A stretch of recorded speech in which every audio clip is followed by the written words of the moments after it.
puntanito, señor, y con orgullo lo canto.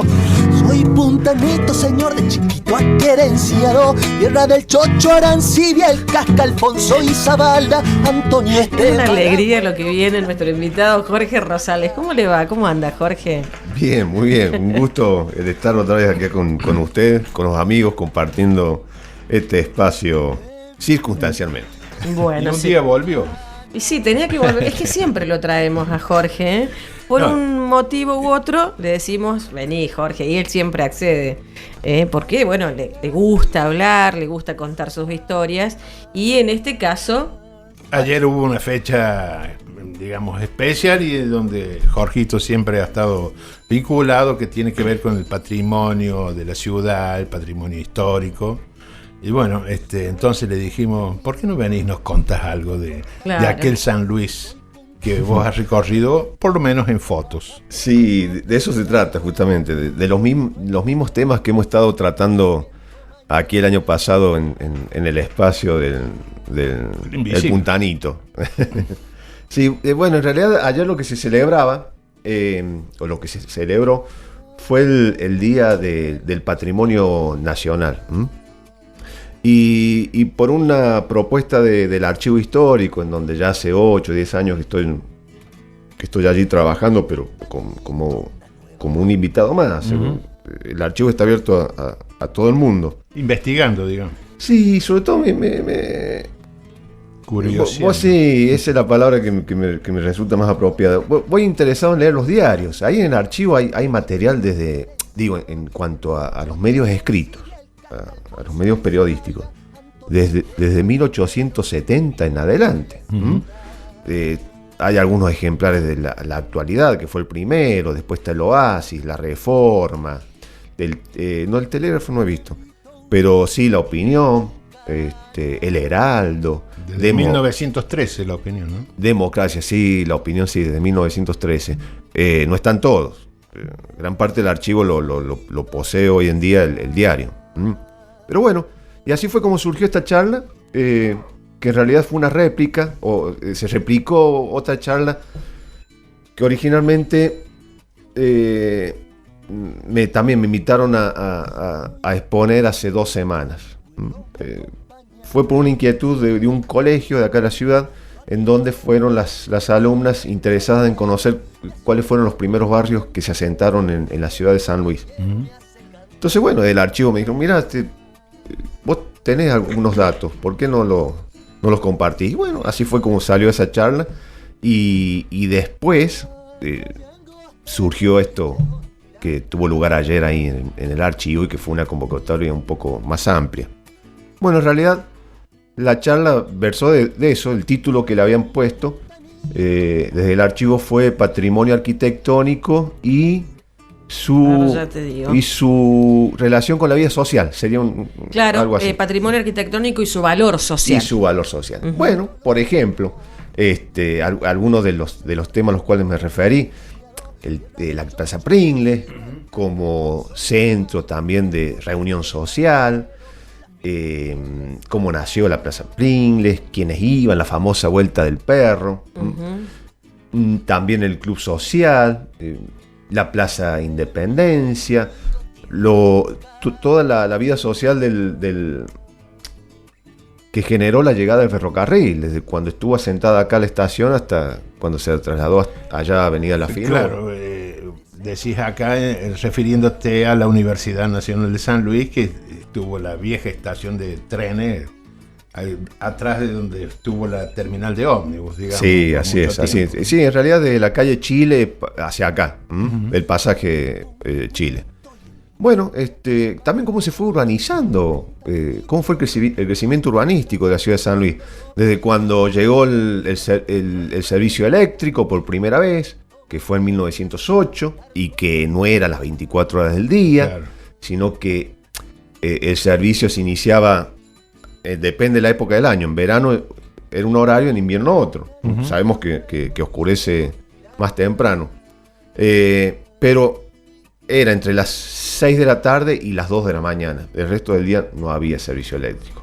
Cuando San Luis tuvo por primera vez agua corriente, que en realidad fue a principios de 1900.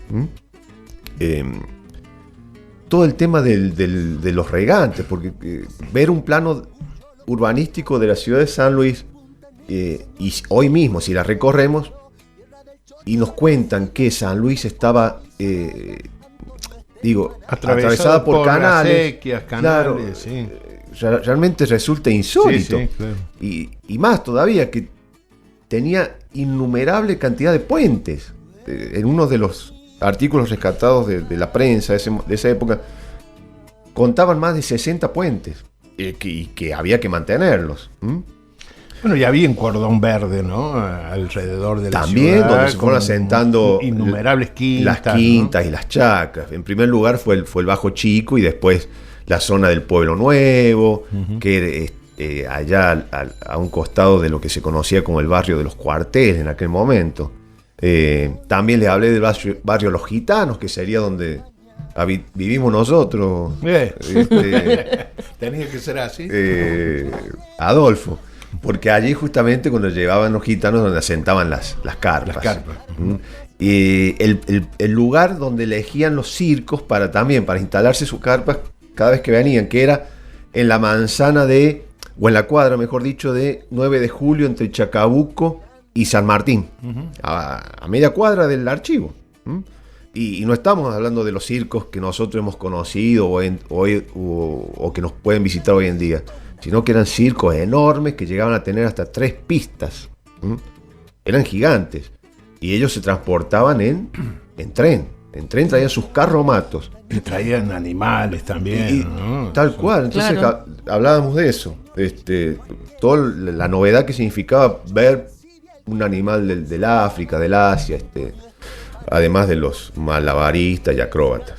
Pero bueno, y también nos detuvimos a hablar del mercado municipal, del Paseo del Padre, claro, que era el gran centro de reunión de la ciudad. Toda la actividad que se generaba allá adentro y en los alrededores. Bueno, en realidad llegamos hasta casi la mitad del siglo XX, en donde por primera vez San Luis conoce el gas envasado en la década del 50, y que el proveedor era el Estado nada más, y el depósito, que vos te acordarás, Adolfo, yo lo conocí, estaba allá en la avenida La Finur y Junín. Porque antes nos calefaccionábamos con leña. En el sector de lo que es la estación de tren, digamos. Sí. Hoy está el centro de salud, allí donde está el centro de salud, parte de los departamentos. Allí estaba el depósito de gas natural. Cloaca San Luis recién tuvo en la década del 60, fines de los 59, 60, empezó el trazado de las cloacas en San Luis. Fíjate el tiempo que pasó. Todo eran pozos sépticos. Sí. Y a principios del siglo peor todavía, porque no había agua corriente. El agua que llegaba a las casas era a través de las acequias, y en las acequias iba toda la mugre. Bueno, esto generaba un montón de enfermedades. En el año 1868, eso también lo estuvimos recordando, hubo una peste muy grande de cólera. San Luis tenía 6.000 habitantes en ese entonces, y la gente se moría. Y muchos, para salvarse, huyeron al campo, y en la ciudad quedaron alrededor de 700 personas, entre ellos los enfermos y el mismo gobernador. Bueno, esto justamente fue mejorando la sanidad a partir de cuando se estableció el sistema de agua corriente, y de allá las vacunas. Pero en ese entonces no había campañas de vacunación. Cuando se establece el sistema de agua corriente, no es que las casas empezaron a tener agua, sino que había picos públicos. Estaban en las esquinas por lo general. Y desde la vivienda tenían que ir a buscar ahí con recipiente el agua para beber o para cocinar. Solamente la gente pudiente tenía en sus casas. Tenía en sus casas. También hablamos de esos. De la distinción de clase social en ese momento, que era muy marcada. El cementerio de los ricos, el cementerio de los pobres, la misa de 8, la misa de 11, la vuelta del perro, que también había distinción, porque en ese entonces la vereda que daba a la calle no estaba embaldosada. Entonces era el lugar por donde circulaba la clase baja. Ujú. Y por el interior, que sí estaba embaldosado. Iban. Sí. Estos datos los ha sacado a partir de los diarios. De los ¿no es diarios, cierto? de los Ujú. diarios. Dice la Como fuente. dijimos, la Reforma, el Oasis, La Opinión, y el Heraldo también. Hay muchos más. Otro datito así pintoresco que también lo mencionamos. La primera vez que tuvo asfalto San Luis. La primera vez que tuvo asfalto San Luis. Que fue en 1928. Y la cuadra que se asfaltó en ese entonces fue Junín desde San Martín a Rivadavia. Y luego llegaron hasta Colón. Ajá. Fue todo un acontecimiento. Invitaban a los vecinos a que conocieran este adelanto, ¿no? Que era toda una novedad y que era en beneficio de todos.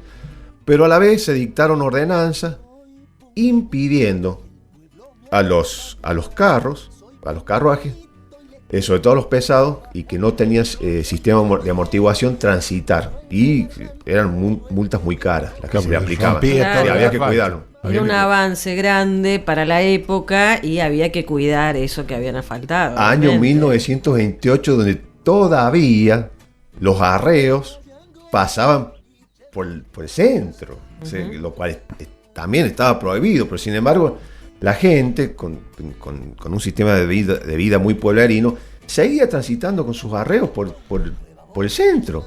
Vos habrás alcanzado a ver, por ejemplo, por la avenida La Finul, los carros ingresando a Sí, la ciudad. sí, y digamos. los arreos también. Y arreos Estaba también. está la sociedad rural, los arreos venían por la Belgrano y tomaban por la Finur. Sí, eso también lo recuerdo. Bueno, de eso fue lo que tratamos ayer en la charlita. Pero lo lindo es que quienes fueron, y sobre todo las alumnas, estaban muy interesadas y ya venían con datos previos. Ujú. O sea que fue un ida y vuelta, muy, muy entretenido. Bueno, eso es interesante también. También se apoyaron en fotos de la vía, por ejemplo, para Totalmente. charlar. Porque ha hecho un registro y qué importante, de- claro, contar con ese soporte, qué importante. Yo siempre sueño, o en algún momento, hacer algo por el estilo como esto que te voy a contar. El fotógrafo de San Luis fue la vía. Y lo que yo me imagino es siendo el cronista que acompaña a la vía, es decir, el que hace la nota que va a acompañar la foto de la vía. Ajá, A partir de estas crónicas que uno va rescatando del diario. A eso es lo que yo juego. Entonces, sí, todo esto va acompañado de las imágenes de José Luis Lavía. Es enorme el trabajo, es enorme. Y reconocido no solamente acá en San Luis, sino a nivel nacional.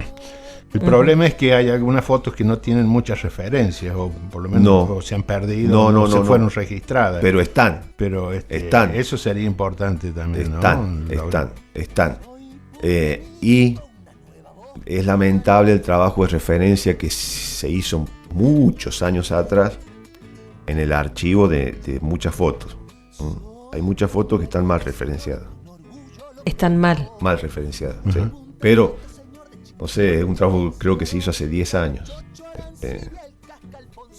Bueno, eso hay que corregirlo. Y sí.